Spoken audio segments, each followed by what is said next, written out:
Hello mga ka-reels, ayan, so since wala naman tayong ibang transaksyon, wala naman tayong gala, so uwian na.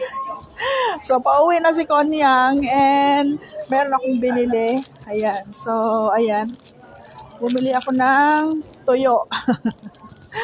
O, diba, ito na yung aking gamot sa pagod, ayan, so pag uwi, meron akong bahaw doon, so lulutuin ko to and ayan, gamot na yung pagod ko.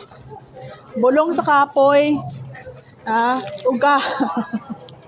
Amula niya bulong sa kapoy ko, sa tuyo ko, sa pulaw ko. Ayan. So, 22 Hong Kong dollars ang bili na kadya. So, sa peso, mga 150. Hamak mo. Mantakin mo, 150 pesos sa Pilipinas dyan, sa Philippine money. Dyan sa Hong Kong, $22.